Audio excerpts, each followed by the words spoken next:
welcome to the James Cooley Show. It's your life. I'm your host, Dr. James J.C. Cooley, and wow, we got, I believe, a fantastic show coming your way today. So I think everybody needs to pay attention.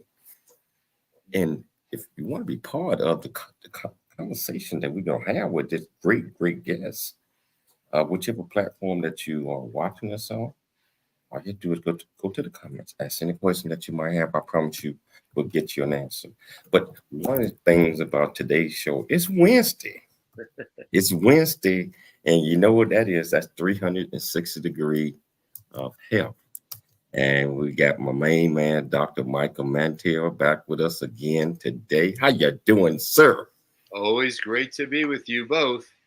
It's Wednesday. It's Cooley Day. Oh man, this guest. I'm not gonna steal Michelle's thunder, but I cannot wait to get the guests on and talk about a lot of things. And we can't do anything without the executive producer. How you doing, Michelle? I'm doing great. And we love Wednesday's 360-degree health. We love the series, we love our guests, and we just love the topic. So we're really excited about this amazing guest today. Wow. So can you please introduce the title of the show, the purpose of the show, and introduce this great guest? Oh, most definitely. So today is Wednesday, 360-degree health. The title is The Peaceful Warrior's Path to Optimal Wellness and Performance Through Self-Aware Living.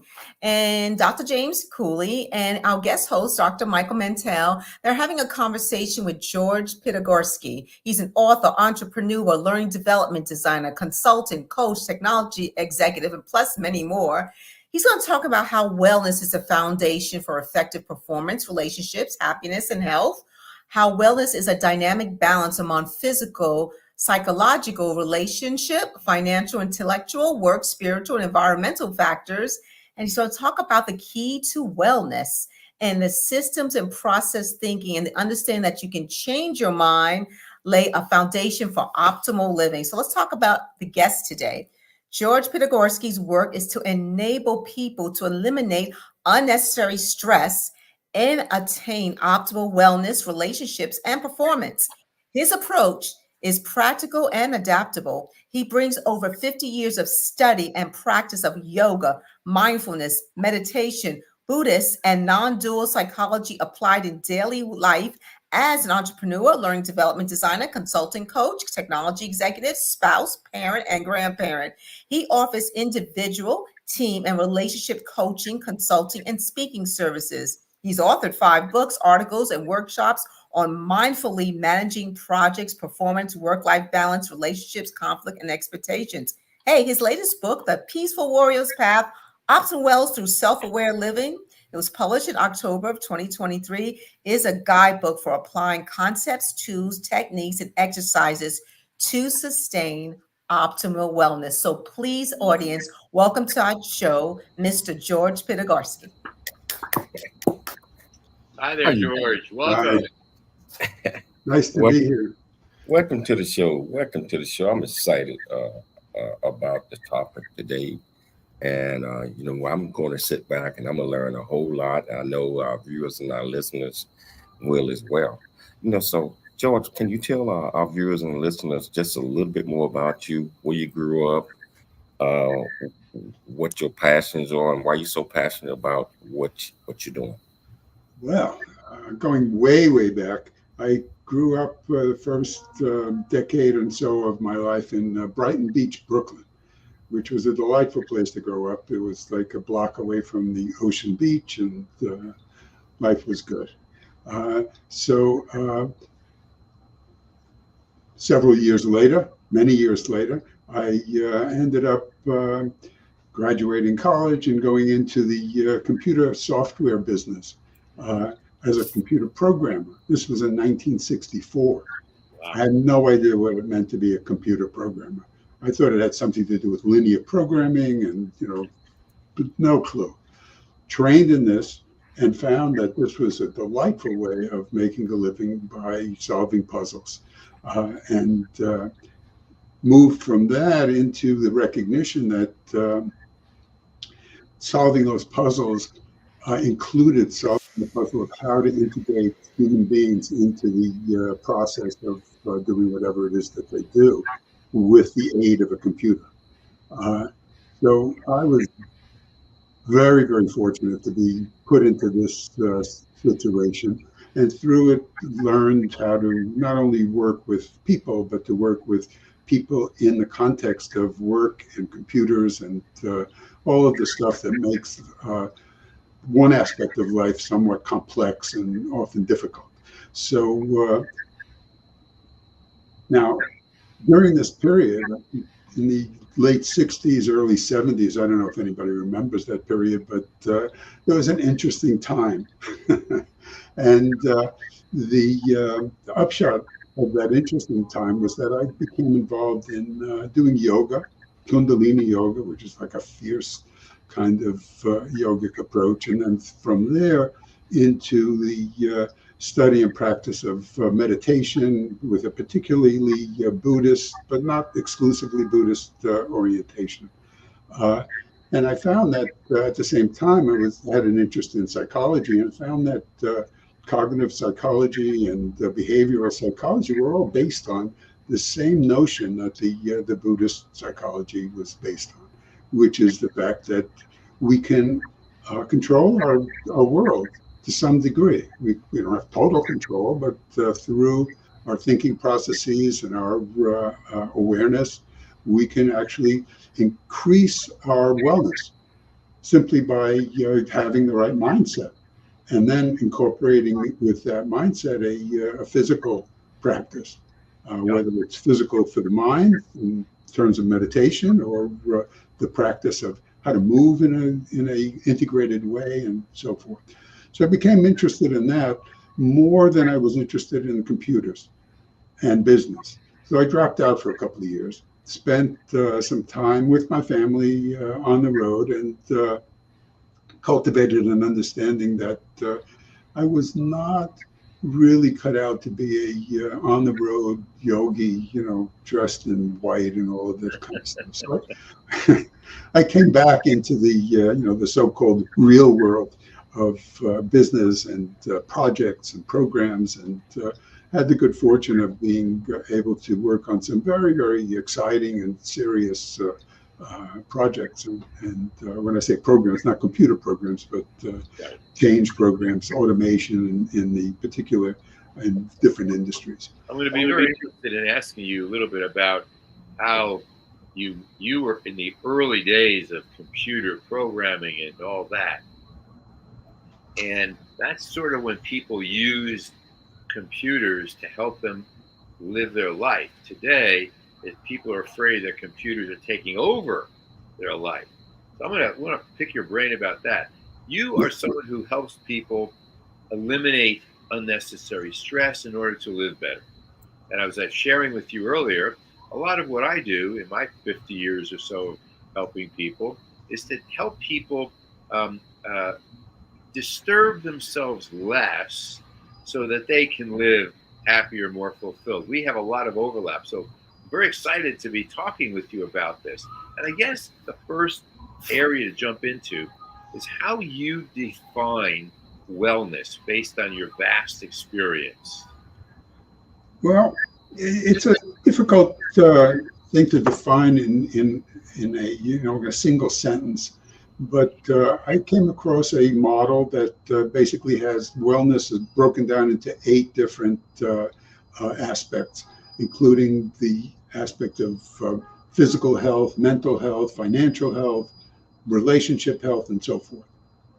So in that context, what we have is the overall sense of being content, happy, capable of optimal performance, regardless of what that performance, we choose that performance to be, and more in a comfortable,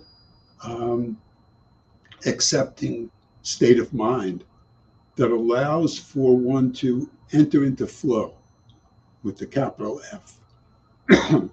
That flow experience is something that is rather difficult to describe as well, but it has to do with the ability to let your experience, your knowledge, your capabilities, and your ability to focus attention to come together so that you experience this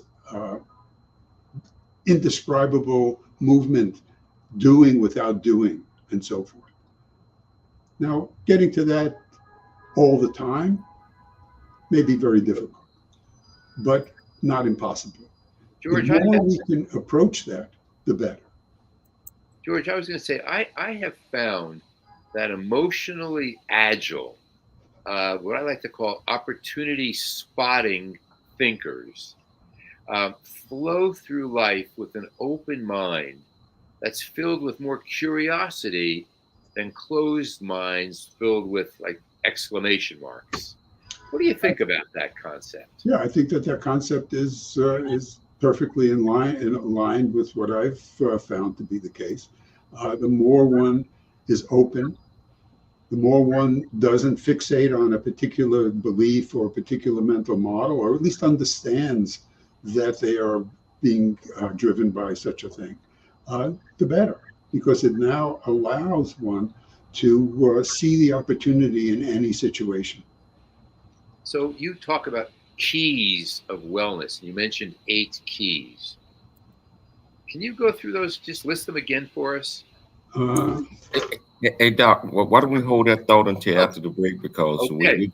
we're going to take a break in at least 1 minute, and we want him to be able to let me just add something. Michael, you mentioned earlier that part of the advice to enable people to be more well, more happy, more content is to not disturb themselves. And I certainly agree with that. I mean, clearly we don't want to unnecessarily bring burden into our life by thinking one way or another, or doing things that are going to be a problem in the near or dark future.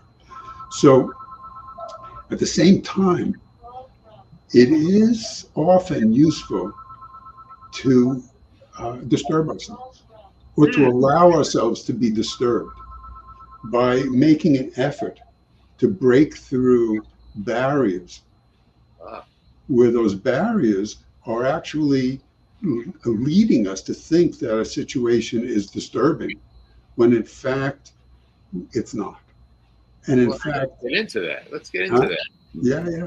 I tell you, we got to take a station break, but we're going to get back into this discussion as soon as we break it over. But if you want to be part of the conversation, regardless of which platform that you're watching us on, all you have to do is go to the comments, ask any questions that you might have.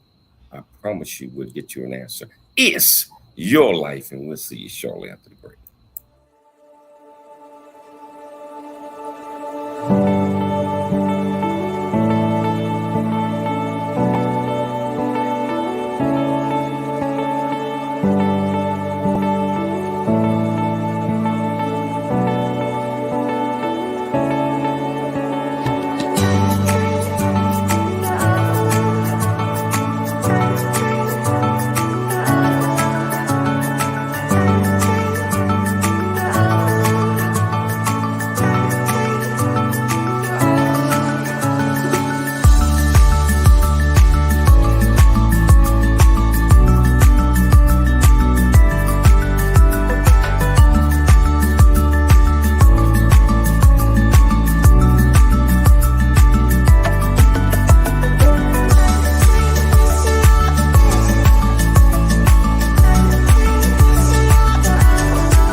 Really get a chance to know who you are.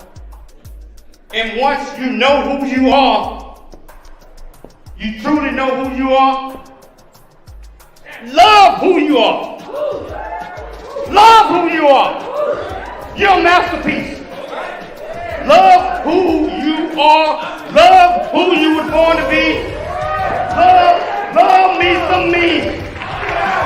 That's what I'm talking about. When you leave high school, you gotta know today or tomorrow, hopefully today, what your plans are.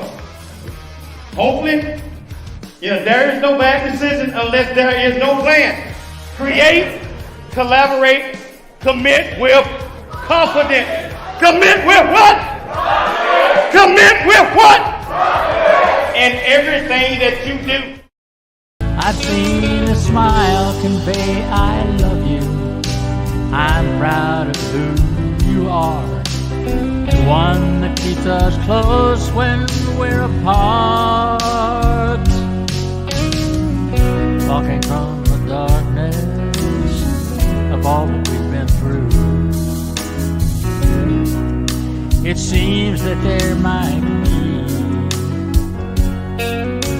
a way to leave behind the loneliness we've known and live again life of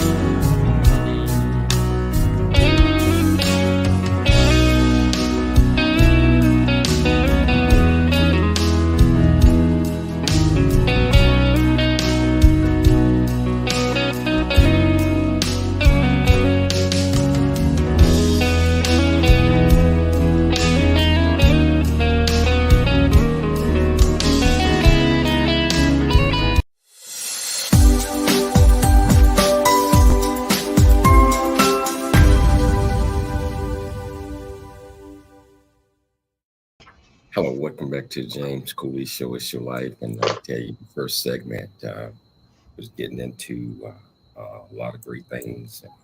And I know that Dr. Mike had mentioned something about the 8 elements of the keys to wellness. And I really is dying to hear what those are.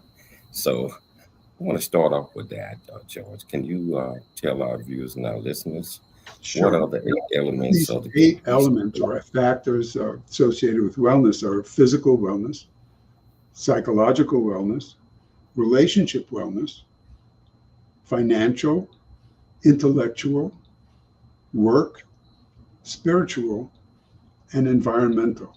These are the factors that, when we put them together, give us a wholeness in our experience of life. So that what we do is now see how we can dynamically balance these so that they are all feeding us, as opposed to, let's say, everything is going on well, except that I don't have any money.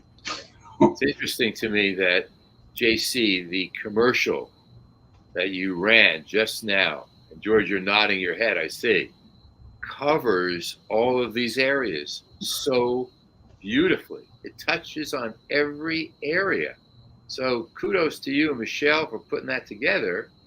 And George, let's see if we can dig into some practical steps that you can recommend for our listeners, our viewers, that they can begin to say, okay, I'm going to fill up this spoke, this of the wheel by doing this. Maybe you can share some things that you would do, or your family does, or your clients do. Okay, it's there are, given the fact that there are 8 dimensions to wellness, there are many, many different techniques. For me, the core technique that is setting a foundation for whatever one of these dimensions of wellness one wants to work on is mindful awareness. So it's this quality of being able to step back and observe what's happening while it's happening without being distracted by the stepping back. And at the same time, not being distracted by what's occurring in the day-to-day, moment-to-moment. So that's the core. And there is one technique that I can offer just right now that I call a breather. And it's basically, no matter what you're doing, where you're doing it, if you have the sense of wanting to center yourself, and we can describe what that means. If you want to center yourself and become peaceful and take that step back, just for a split moment, come in touch with your body, come in touch with the sensations of your breath, and just rest in this moment of presence. And then right back to interview, to writing, to doing whatever one is doing. So sometimes we hear mindfulness as a practice of, suspending judgment, being aware, having heightened awareness. We don't need, do we need special training for this awareness? Well, yes and no. We don't need special training for a quality of mind that is already present. So everybody is mindful, maybe not everybody, but 99.9% of the people are mindful to some degree. At the same time, a large proportion of the population is not aware of their of the sense of being mindful. They're not aware of how their inner workings are operating and driving their external behavior. So what we do is we cultivate greater degrees of mindfulness, and we cultivate that through a meditation practice, or simply every day, every so often doing a breather, or getting involved in something like yoga or Tai Chi or any kind of physical exercise that has associated with it a component of awareness, a component of mindfulness. When I was a young kid back in the 50s, my mother would say, Michael, pay attention. Today, we say, be mindful. There's a subtle difference between the two. And when we look at meditation, meditation has two objectives. One objective is to be mindful, completely objective and aware of whatever is occurring. No judgment, nothing. Just not even any focus, nothing. Just bare awareness. At the same time, there's another quality of mind that has to do with concentration, the ability to pay attention to a particular thing, to an object that we choose, and to recognize how mindfulness and concentration fit together. If I'm mindful of distractions when they occur, I'm likely to pay attention. Right. For example, like right now, you're in Manhattan, correct? Yes. I hear horns beeping outside, must be outside of your apartment building. Yes. Okay. So that's a distraction. And just as you said it, I was mindful of connecting the horns with what you were saying. We have a question. We have a question from one of our listeners here. Okay, go ahead. How do we remove the judgment aspect? And this comes from Tools for Everyday Living. How do we remove the judgment? It's a great question. Great question. The first step in removing it is to recognize it when it arises. And that comes from being mindful. And at the same time that one is mindful, having an objective, having a goal of, in this case, eliminating judgmental thinking. So one sees that they're thinking judgmentally. And by seeing it and knowing what the intention is, that the intention is to not take that road, one now has the opportunity to change one's mind. Now, changing one's mind is not so easy all the time. When we have an ingrained habitual way of thinking, including being judgmental of just about anything that occurs, we now have the opportunity to say to ourselves, well, let me reprogram. Let me apply a certain technique of a mantra or an aphorism in a way that will rewire my standard thinking process. Isn't it, I'm going to pick up on, I'm sure I don't know your name, Tools for Everyday Living, but I appreciate your comments saying it's awesome. Thank you. But I want to go further. Judgment, I believe, and JC, I want to hear your comment about this too. I think judgment is killing our society.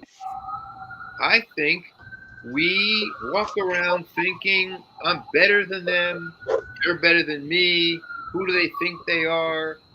We make judgments all the time. And I don't know if we can catch that we're being judgy, but then we have to be able to say, hey, this is not healthy. Right. My being judgy is not helping my wellness. Exactly.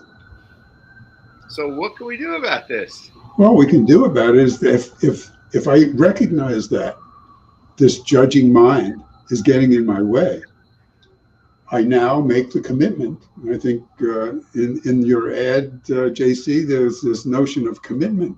Well, commitment to what? Commitment to making oneself more effective in the world, happier in the world. And how do we do that? Well, we use aphorisms, we use our intellect, we use the capability of our mindfulness and our focus. And we are, in effect, taking on this peaceful warrior's path. One of the things that was said earlier about, we had just at the end of the last segment, we started talking about how sometimes it's useful to do something difficult, to not avoid the difficulties. This is an example of how we do that. Being judgmental, natural, habitual quality, real easy to continue that. And we can usually, given our judgmental mind, we can figure out a good way to justify that. I am really better than them, or I'm not as good as I should be, all of that kind of stuff. Easy. Changing that whenever I recognize that I've done it. Let's say I recognize that I've done it after I've done it and I've been involved in it. I can now say, okay, let me learn from that and make the commitment again to not do it the next time. So, and if I see myself starting to do it the next time, can I now say, okay, stop, take a breather, step back. Stop. That stop is so important. Viktor Frankl talks about the space between a stimulus, bump, bada bump, bump, and the response, bump, bump. Yeah. That's where the power lies. And exactly. our dear friend, Tools for Everyday Living, tell us your name. Her name is Dr. Stacy Bullock. Oh, you know what? Oh my goodness. That's Dr. Stacy Oh my Bullock. goodness. Forgive me, Stacy. I'm so sorry. But yeah, so Stacy got a show called Tools for Everyday Living, and she writes, awareness must bring change of mind, otherwise it's not awareness. And just to add a little bit to that, Doc, you asked how could we kind of push judgmental to the side. First of all, I believe that we have to understand that everyone is equal, and just because a person look a certain way or dress a certain way, we cannot judge them as being less than or more than, etc., because we don't know what that is. So I think, in my opinion, what I do, I can't speak for anybody else. I don't look at a person and automatically judge nothing. Because just the appearance of something is not right. So I think about how would I don't want anybody to look at me and judge me right off the bat because I look a certain way, and it has happened before. Believe it or not, I mentioned a story a while back, Doc, to you. But self-awareness is what Dr. Stacy is talking about. So if we're aware ourselves, we will eliminate mostly the judgmental of certain things. I agree. I think self-awareness is is kind of the base for making change in one's life. It gives us the opportunity to see when it becomes appropriate to manage our emotions, and being judgmental is included in that. So, yeah, I would add this. I judge. I do. I look and I say, he came at smart on a test of IQ, smarter than me.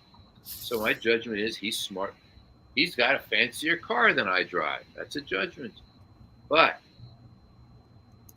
what that means about that human being, never judge the human being.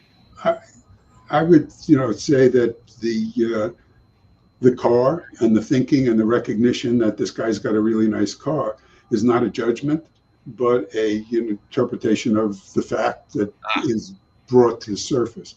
Interesting. It's the reaction to that. It's the next step, which is connecting some belief, some mental model with a judgmental outcome.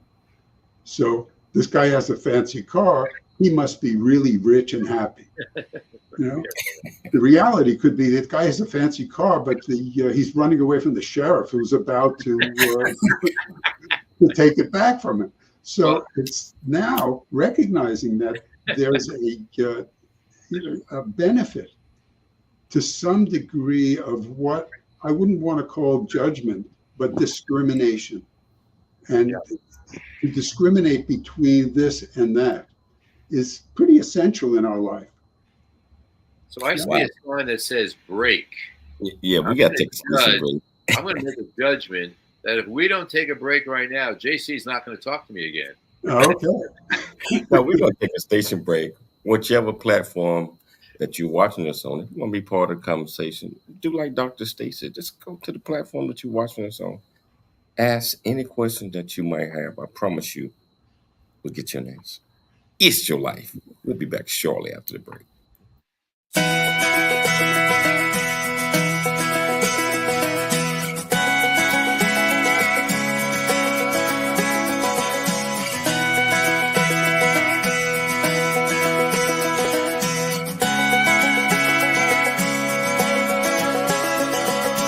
What if that road that you're taking's a dead end? What if love leaves you all jaded and broken? What if that limb breaks you're climbing out on? Yeah, what if it all goes wrong? But what if it all goes right? What if it all works out? What if the stars line up and good luck rains down? What if you chase your dream and it changes your whole life? Yeah, what if it all goes right?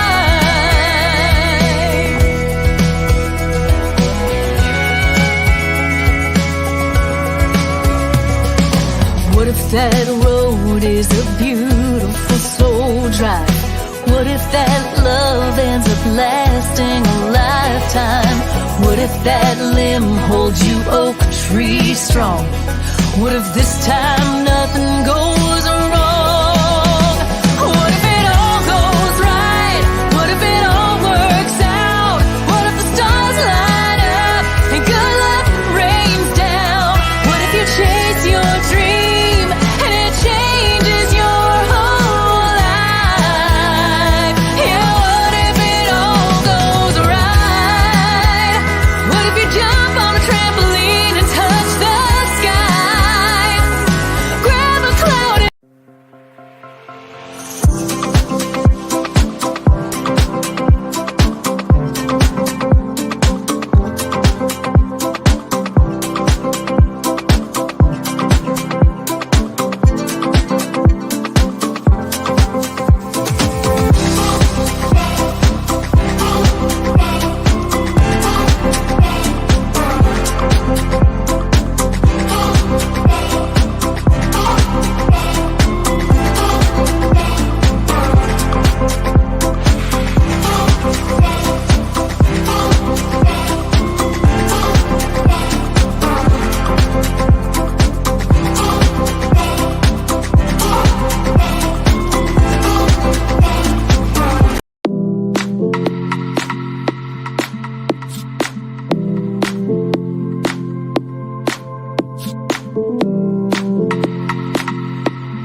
Hello, welcome back to James Cooley Show. It's your life, and my absolutely fantastic guest co-host, Dr. Michael Mantell. I always look forward to Wednesday, and we got this absolutely wonderful guest here, George, who is talking about the peaceful warrior path to optimal wellness and performance through self-awareness living. Self-awareness living.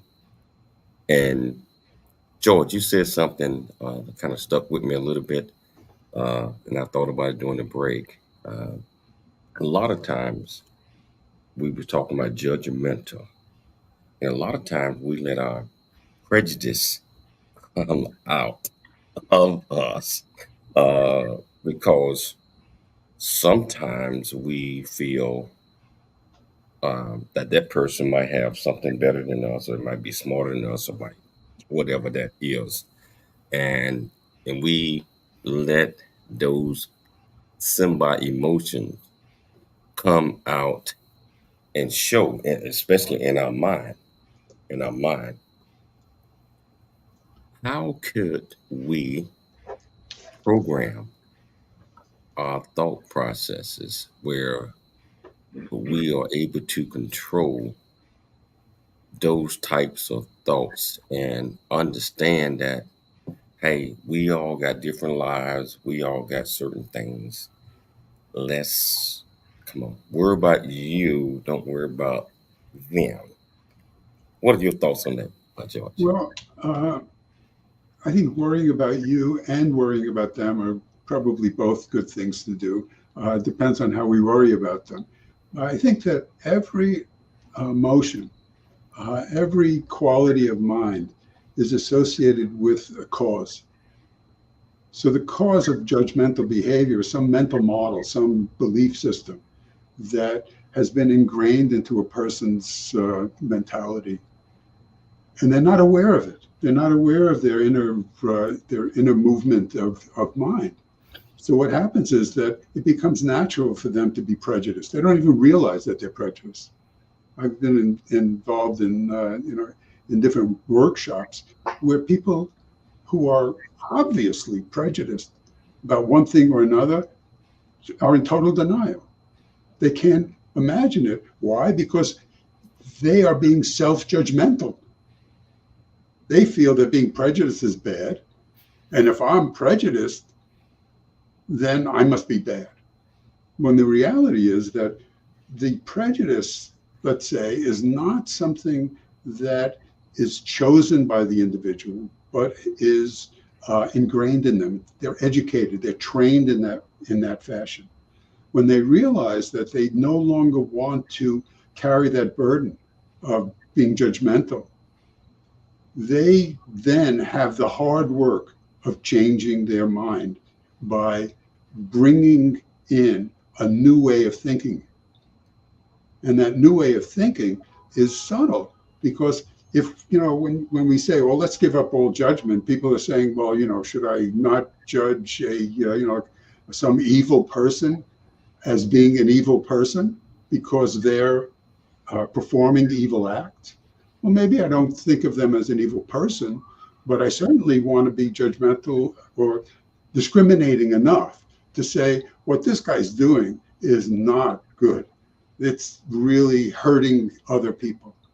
And this is where the thinking about oneself and others comes into play. Can I serve?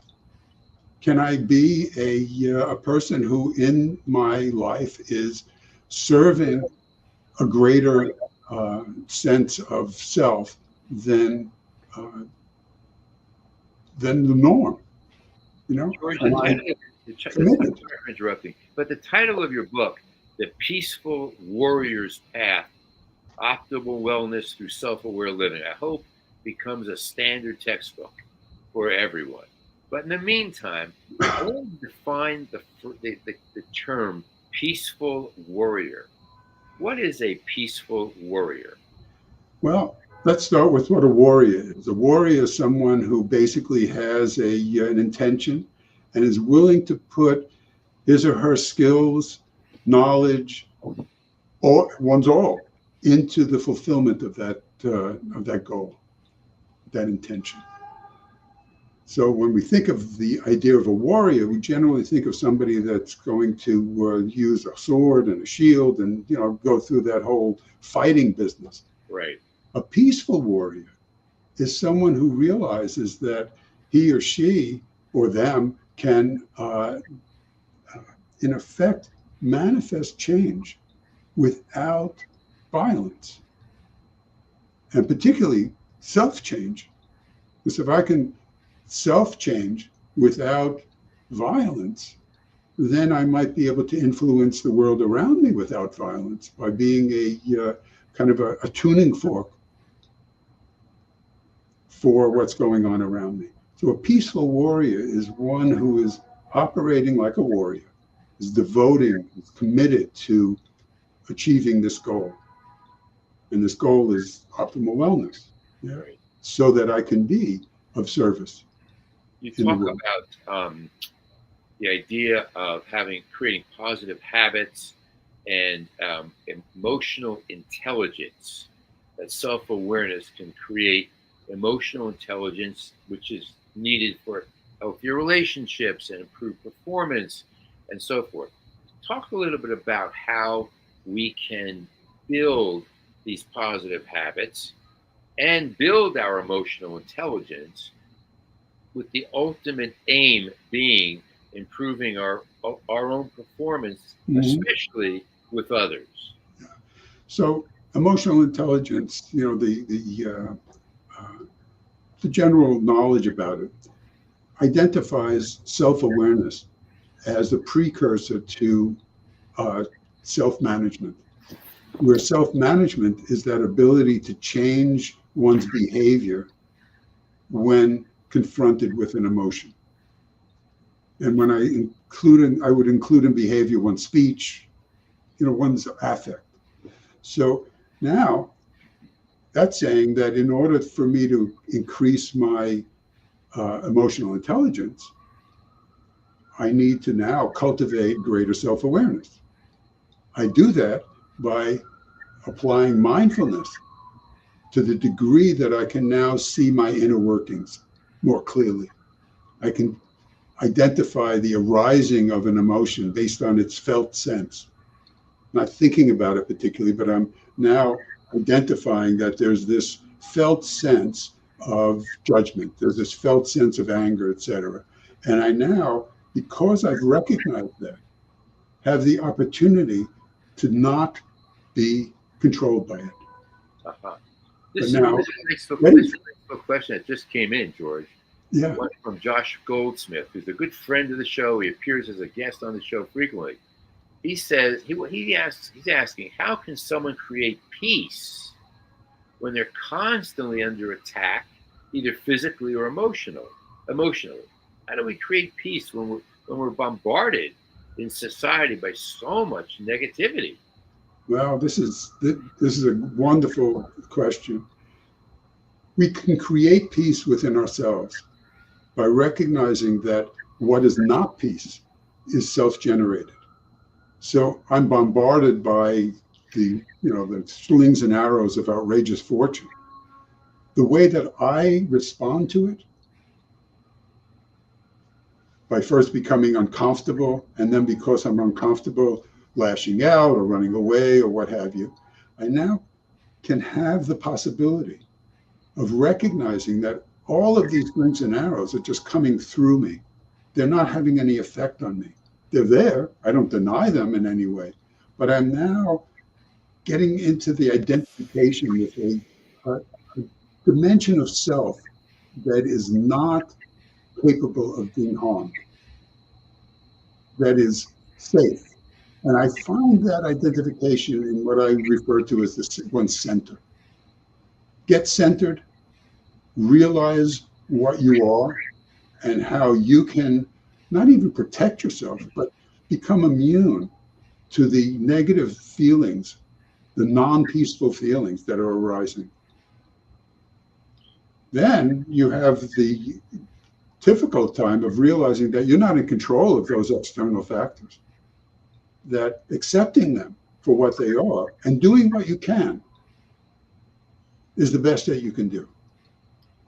Albert, Mike, we're going to take a break in just a moment, but Albert Ellis, my old teacher, and who I quote often, used to say that and this is back to Josh Goldsmith's question, used to say that when something happens that's unfair in his life, he steps back and says, I appreciate that this is happening. People are like, you're crazy. How can you appreciate this thing happening? He says, because it's an opportunity for me to learn how to respond to unfairness in a better, healthier way. And that means that we stop and we don't believe it shouldn't be happening. It's horrible, terrible. I can't stand it. Or rather, here's a gift. Here's an opportunity for me to learn how to deal with this unjustness or unfairness. JC, I'll toss it back to you. Yeah, we got to take a station break. I don't want to, but we have to pay the bills. This is just like Josh.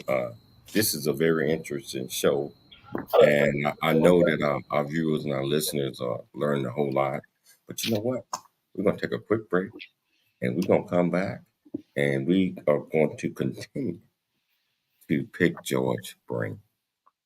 And if you got any questions that you might have, all you have to do is just go to the platform that you're watching us on and just ask any question that you might have.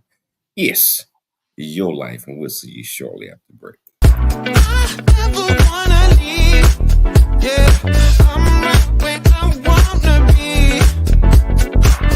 We got something you and me, and I can't get rid of this feeling. Just like a magnet, we're just like a magnet. The things we have can't be taken for granted. Now I know that it has always been you.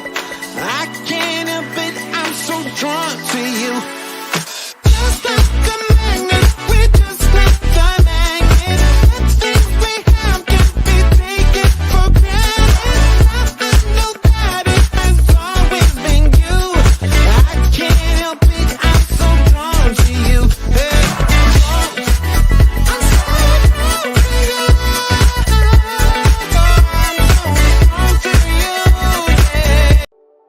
Noah Dingley here, producer of The James Cooley Show, It's Your Life.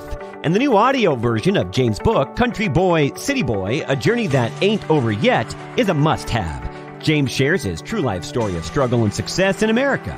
It's both a cautionary tale and a roadmap to achieving the American dream. Get the new audio version of Country Boy, City Boy, A Journey That Ain't Over Yet by James Cooley on Amazon.com or wherever audiobooks are sold.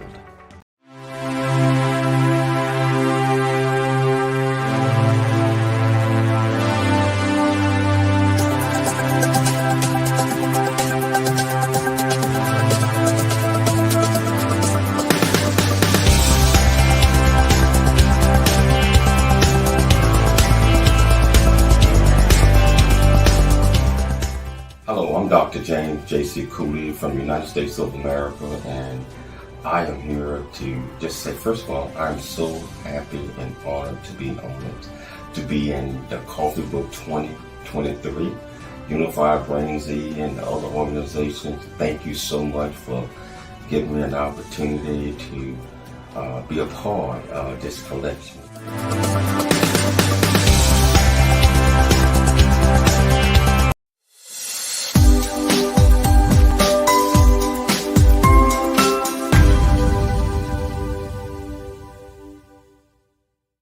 Hello, welcome back to the James Cooley Show, It's Your Life. And I tell you, this is such an interesting conversation, discussion. And George, we're so happy that you came on the show. And I want to invite you back again if your schedule permit. Certainly available. I'd love to. Yes. It's a great conversation. Oh, It this really is is very helpful. yeah. JC, I want to ask George a question. Okay. It's a little bit astray from what we might talk about, but I think you'll see the point. We just finished Super Tuesday, and we don't talk politics on the show necessarily, but in terms of 360-degree health, we need to keep our minds at peace, our soul at peace, if you believe in soul, we do, we have to keep our lives at peace. What tips do you have in the midst of this incredible array of anger and finger pointing and all kinds of tumult? What what tips do you have for us? Well, I think the probably the most profound tip that I've ever had is that it's necessary to accept things as they are before one can do anything about it. And the more we can accept things for what they are and recognize how we are internally reacting to whatever is occurring, will help us now choose a strategy for moving forward. And, I mean, I'm heartsick about what's going on in the world. And, I don't deny just the physical quality of being, heartbroken at what I see happening and see how it's a repeat of history in some way. And the best I can do is do my writing, do my speaking, help people to manage that situation that they're in without being taken aback and taken away by it. Survivors are able to accept what's happening and then move forward from there. And how they move forward depends on their capacity and their situation. Can we bring this message to children in schools? Absolutely. I've had experience working with some third graders, teaching them how to do mindfulness meditation and relaxation. Can you talk about that? What was that like? I was amazed by the sophistication of these kids. They just were totally aware that they and could speak about how they wanted not to do whatever they're doing, or how dreams are affecting their life and all of that. And I was teaching them how to step back, take a breath, and cultivate this quality of being able to accept what's happening, and then use your skills, your whatever it is that you can bring to the table to make a change in the way you behave. And that to also be kind to yourself, so that you're not judging the fact that you've fallen off the wagon, so to speak, that you've expressed anger or judgment or what have you. Recognize it, make the intention not to continue to do that, and then move forward. There's a lot of self-talk involved in this. There's a lot of it is a lot of self-talk. We're down to the last 2 minutes of the show. Go ahead. And wow, George, one thing, can you tell our viewers and our listeners, how can they get in touch with you? How can they buy your books? How can they enlist your services? So can you do that real quickly? Absolutely.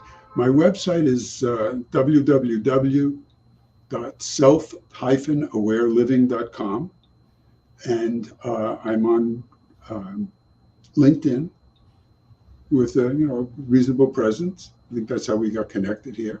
And that my books are all available on Amazon and just about every other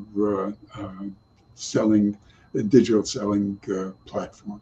So you can go to Amazon, put in my name, Pitagorsky, Pitagorsky, first name George, and I've written 5 books, including a children's book that is meant for children of all ages. That's called How to Be Happy Even If You're Mad, Sad, or Scared. My other books are more serious than that, or less serious than that. They're about conflict and paths and things like that. Well, George, Dr. Mike and myself would love to have you back as a guest. This is such interesting conversation that we had, and I'm sure that our viewers all over the world is enjoying this. We are We are in 171 countries, get over 1 million views per show. And I think, Dr. Mike, this is something that we need to do again. What are your thoughts? Well, you know that if we bring a guest on, we're going to be so overwhelmed with impressed. But what I especially appreciate with George is we need your voice today, peace warriors, more than ever, because we have just warriors, Yes. and we need to hear more and learn more, and we will. So thank you very much. I hope Very everyone good. I'll be happy to come back. Wonderful conversation. And I want to thank our viewers. They know that me and Dr. Mike always thank them. We could give them a big thank at the end. But I want to thank you for taking the time to come on the show. Dr. Mike, I look forward to Wednesdays. Yes, You sir. know, but we got to thank the executive producer for putting together another outstanding show. But most importantly, our viewers and our listeners. I want to leave everybody with my motto: always, always, always dream big, think big, and be big at everything that you do. We'll be back tomorrow, same time, same place. Is your life. We'll see you then.